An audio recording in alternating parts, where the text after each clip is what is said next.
All right, today on Trades Talk Podcast Studio, we have Gary Haines with Mosquito Shield.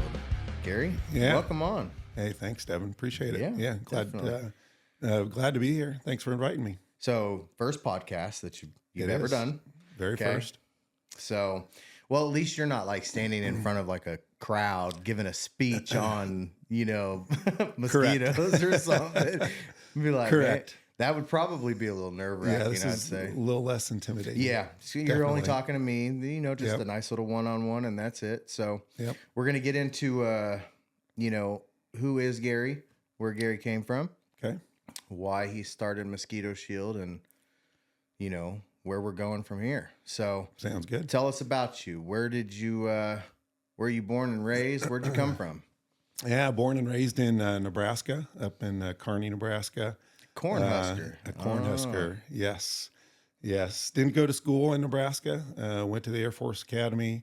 And then so I was in the Air Force for 26 years. Thank you for your service. Thank you. And have my wife, Robin. She's from Nebraska as well. I'm assuming that's what explains the red. Well, it just happens that Mosquito Shield, the color red, worked out just great. Okay. So it fit in.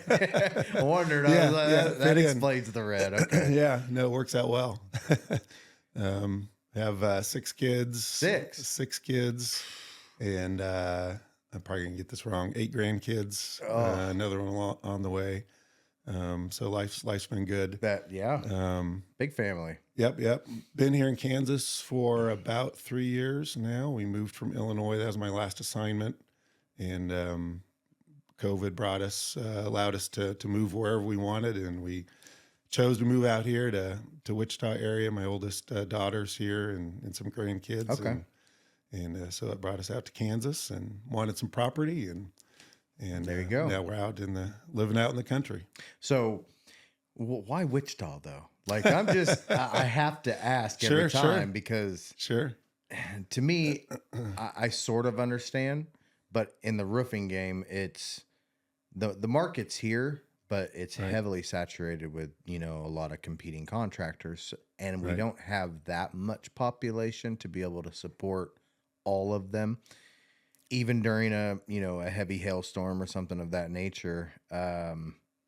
So why Wichita? Well, it wasn't. I was not. Did not own Mosquito Shield at the time, and so I have a day job that I do. I do cybersecurity work for a company, manage a team of 16 people. That's what I was able to do from home, and so at the time I had kids in Georgia and Kansas. And my wife and I looked at both states to move to. Looked at price of property. We wanted some acreage, and Kansas worked out to be the best place. Yeah, we were both born and raised in the Midwest. What we both forgot about was the wind, though. But so coming back to the wind of the Midwest. I know Kansas reminded you. Yes, quickly. It certainly did. We've had some this year and last year. Man, the straight line winds up in it's Halstead, Newton, that started in Hutch and came through there. 110 mile an hour. Oh, yeah. Derecho. There's a lot of people I talked to. They were like, I never even knew what that was until this year. Never even heard that word. And I was like, well, now you know. So, yeah, we had a camper trailer. It was parked there, and one of the days the winds moved at 4 feet. I didn't have it braced down. I had the wheels locked. I didn't have all the braces down, but there was so quickly reminded me. It was this year. There was one. I go to Lake Wilson often. That's one of our favorite places to go camping. And there was, unfortunately, somebody had passed away from the wind. It had blew the camper over, but it had like destroyed pretty much majority of that campsite. Man. Or all of Lake Wilson, but one person ended up dying from it because their camper was flipped. Oh my goodness. And it was a big camper too. And I mean, it just picked up and just tossed like it was, a mobile home in a tornado. So crazy. I mean, those things don't weigh that much anyways. You bump into them just right and you're going to feel the whole thing shake. So, I mean, you get hit by 110 mile an hour wind, you're going to you're gonna feel it. Yes, yes. You're definitely gonna feel it. It's gonna tip. And when you're in an area where there's few trees, Yeah, that water's bringing that wind in just like crazy. Yep. So, starting Mosquito Shield. Tell me, what got you into that? What was the passion behind it? The drive to actually get you to say, pull the trigger and go. That's it. Like sure. that's my gig. Sure. Yeah, when I retired out of the Air Force in 2016, I looked into different ideas of owning a business, staying in cybersecurity, and at the time, starting a business, a franchise, or even my own business, just didn't seem right at the time. Didn't work out. So went back into cybersecurity for a commercial company, and then last year, 2023. Some things happened at the company, some HR decisions I didn't really like of how they're treating the employees. There's a lot of it going on nowadays. Yeah. And I said, all right, I got to get out, find a way out of this. And so connected with a franchise consultant. And what drove me to a franchise is just having all that, the support. Majority of the business model, the support already established, right? So I worked with a franchise consultant. They came back with some ideas. One of my passions was in the home services area. Mosquito Shield was one they presented to me. Went through the process. Loved the business model. If you would have asked me, 2 years ago, hey, you're going to get into pest control, mosquitoes. Right. I would have gone, what? That's crazy. Yeah.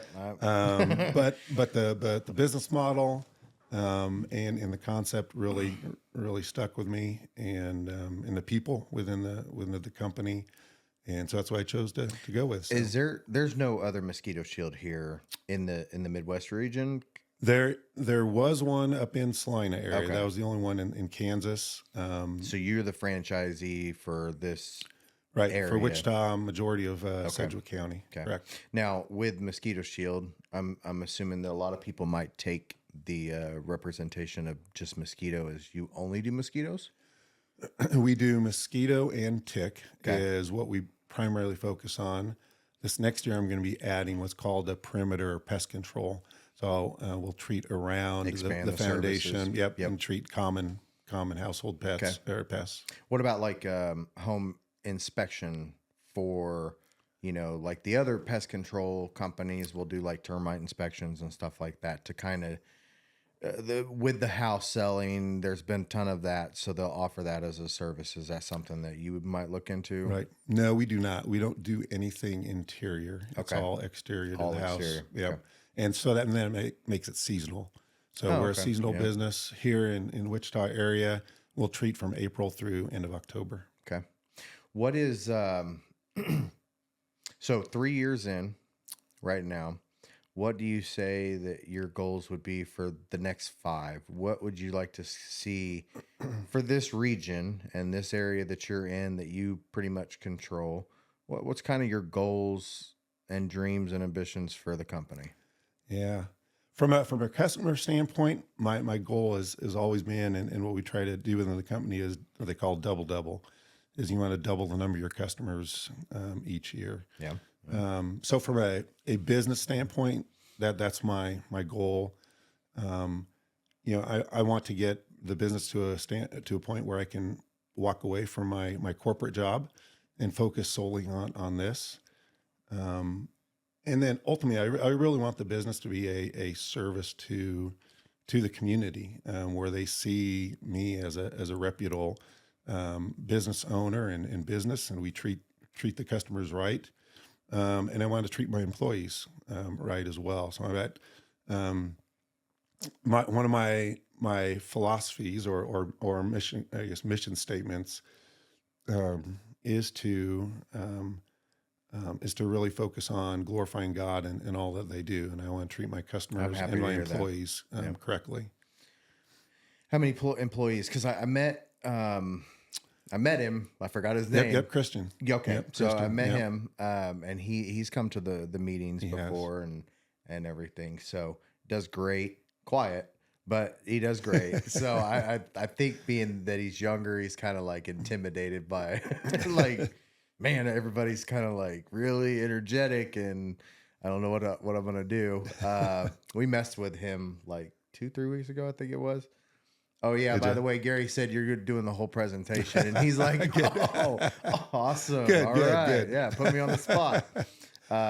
So Christian, and then is there? Now Christian is my only technician. Okay. I Looking was to really probably blessed. expand. Yes, yeah. My intention is about when I get to about 150, 200 customers is where I look to add on another technician, another van. Really blessed to get Christian on board. He's had some pest control experience. When he learned, the business and what we do and why we do it the way we do, really opened his eyes. And then he fills in the spaces that I don't have in pest control with the experience he's had. Okay. He's a really great guy. Has anything in the cybersecurity world helped you and kind of molded that experience and moving forward into this business? Has there been anything that you've seen? Oh, I've seen that before. Like, I know what to do now, kind of deal. Yeah. I guess maybe it's two things. One, how I want to treat my employees. I try to always treat them with respect. Well, yeah, you definitely had. And I want to treat them and help them excel.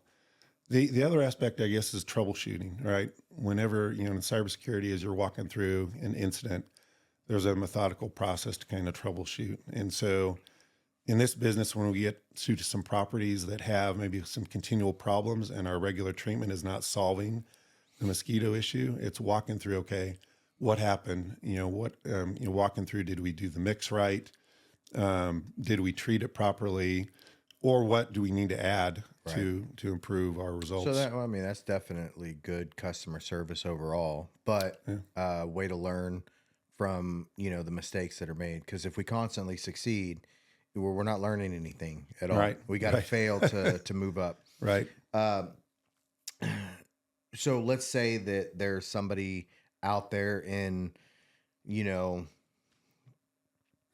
the younger generation that wants to get into this, or even older generation that wants to get into this. Do you have any key points of advice to give to them, saying like, because you've got some gray. I'm not going to call you out here. Correct. But you're starting in business, and that's why I wanted to definitely talk to you, because there's a lot of younger generation that's like, man, I want to get into business, but I have to wait till I'm older. And I think, well, with Isaiah, he's 23, has 3 businesses. I know. That's impressive.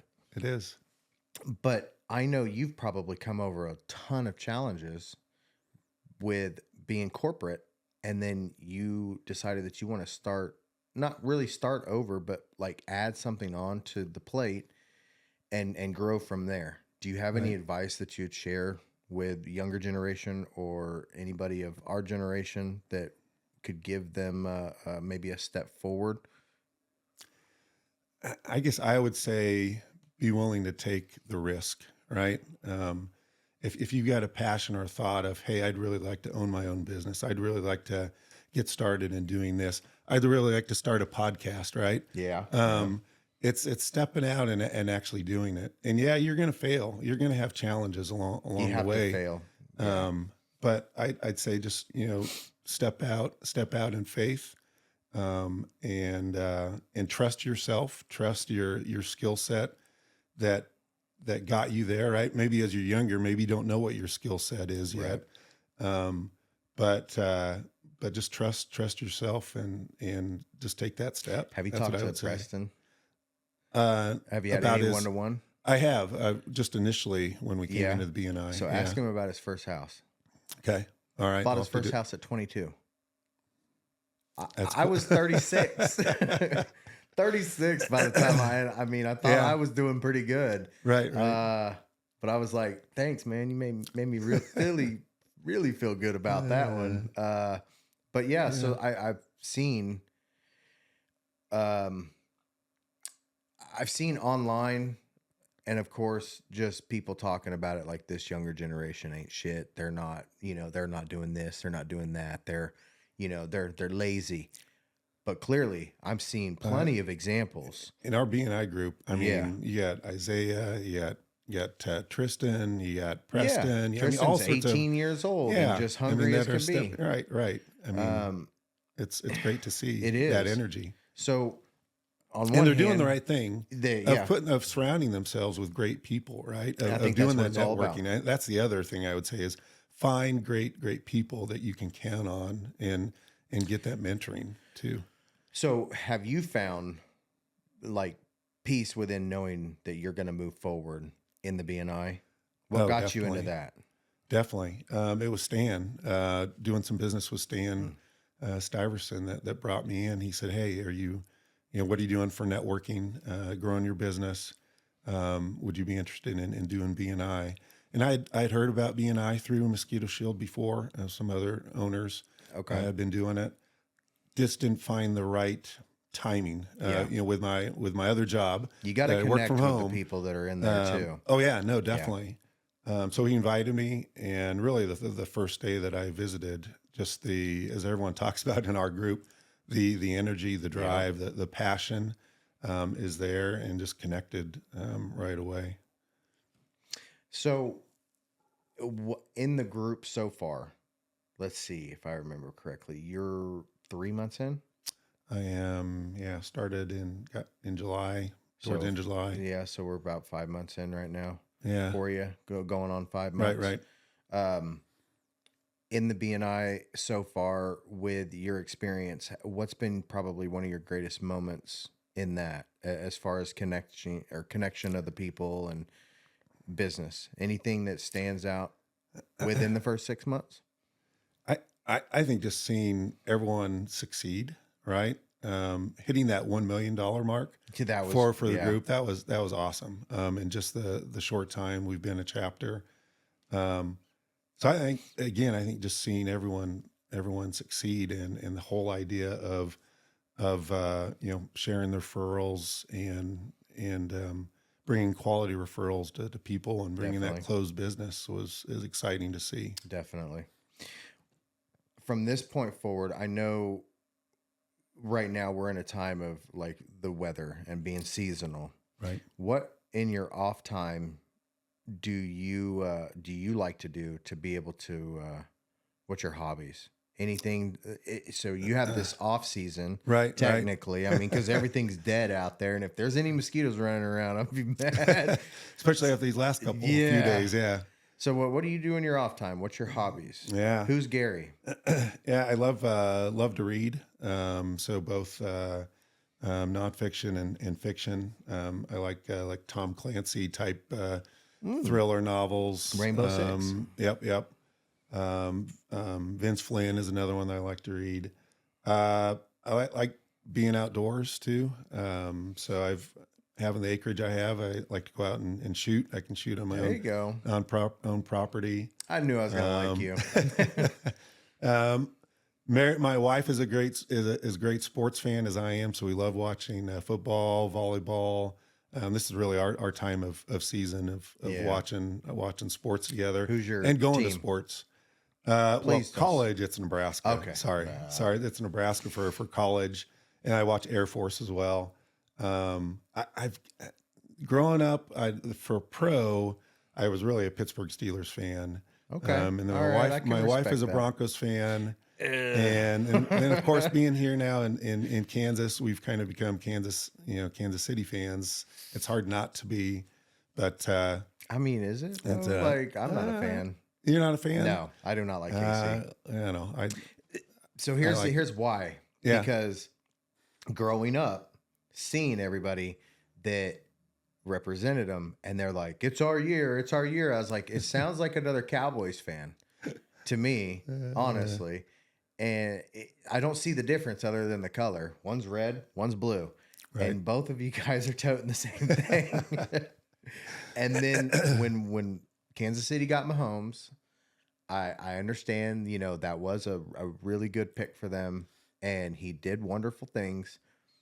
But what drives me absolutely insane about it is the celebrity presence. I'm not even going to say the person's name. Yeah, right. And So I think football has been glorified the wrong way, and it's shifted to more just, bring as many people and as many views as possible. I don't see that in the pro side being virtuous to anybody. Yeah. On the college side, on the other hand, there's a lot more passion. There's sportsmanship. There's all of that it should be. What football is actually about is in the college side, or still in the college side. Yeah. So, and I don't have one particular team in the college side that I'm like, I absolutely love. I mean, not a Kansas portion, at least. I mean, K-State is, they do pretty good, but like I like Sooners, Texas, A&M. But I would rather watch college all day long. I completely agree. And I don't care for NFL. We've gotten away from all the pro sports. Yeah. That's because of what you just talked about, right? It's really, they've tried to bring in glorifying something it shouldn't be. Correct. They're overpaid. Yeah.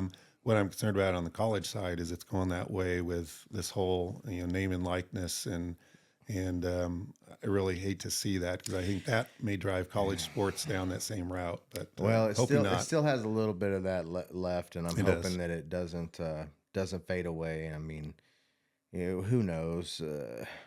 When money gets involved, anything can really change. But it can.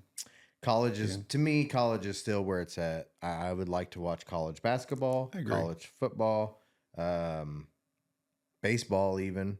And I like the MLB because it still seems kind of like, the old days a little bit. Right. The announcers are still the same. They're not glorifying, something. We still have drug scandals. All right. That seems like we're still in the right era that we're supposed to be. Not a celebrity scandal. So to me, now, I also don't pay attention to it much anymore either. So yeah.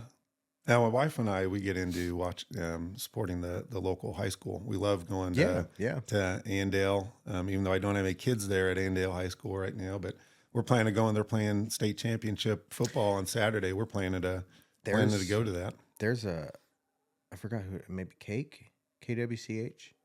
There's a lot of the news organizations that'll do like the Friday Night Lights, right? Where it's all high school and what's going on. Andover, went to a lot of Andover games. Heights High. My brother, he played football in Rose Hill.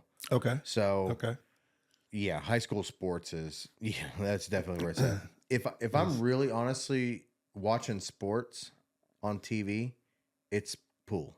Like I'm watching billiards. Really? Pro pool. Okay. All day long. Okay. It's in my DNA. So do you have a pool table? I had a pool table. Okay. In my master bedroom. I ended up taking that out, selling that, and then hopefully looking to put the 9-foot down here. Okay. We'll see how that goes. There's a lot of things that are getting situated to accommodate for something of that nature. Right. Otherwise, right now I just go play pool. But cool. That's the cool thing about billiards, in my opinion, because you can watch football all day long, but you cannot take it outside and go mimic that. That is true. You don't have a team to be able to go mimic exactly what you just saw or replay it out. Right. But with pool, you can go pause and put the balls exactly where they belong and try to mimic that shot and do the same thing that pro did. I see. So you, with the right skills and training, and of course the mechanics of yourself and those fundamentals, could mimic the pro and be on that same level with time. Yeah.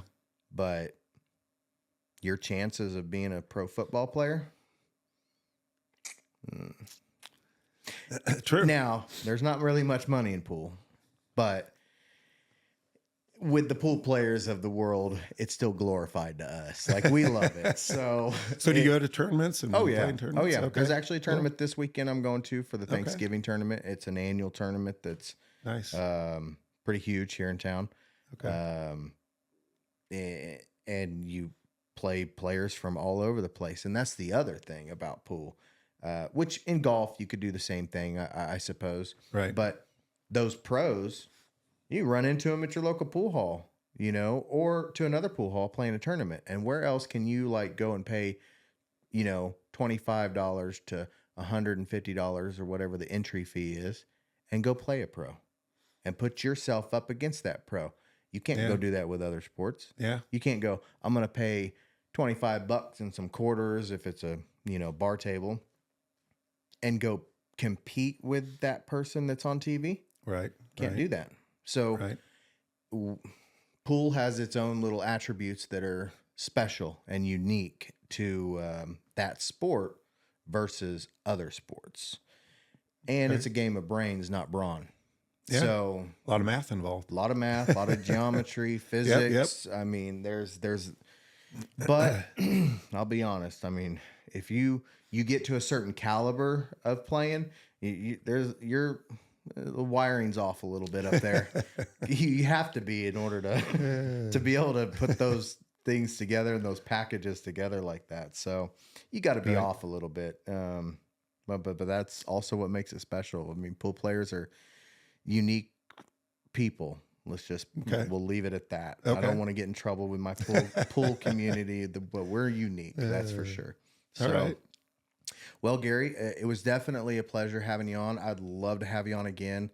What we're going to end up doing with Trades Talk and the series and stuff like that, when I have you back on, the prior session of whoever is on, we're going to say, hey, next week's going to be Gary with Mosquito Shield.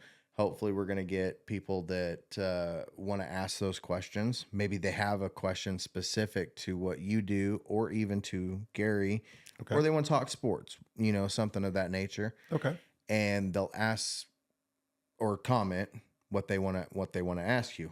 We'll end up picking from those questions, and I will directly ask those to you. We're not going to do any live sessions where it's like a live Q&A, at least for now.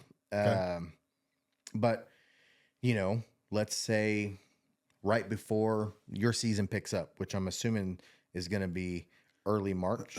Yeah, March we'll start doing some home shows, doing a bridal show and home show, January, February, and then, really start hitting the marketing and so forth in March, starting in April. Then I'd say maybe early March timeframe. Okay. I'll get you back on right before, see that you're coming off your off season essentially, and right before it picks up, maybe a little bit more exposure to try to get you out there a little bit more. But this is kind of more or less trial sessions in my opinion. Like, hey, I want to introduce as many people as I possibly can, and then we're going to bring them all back on.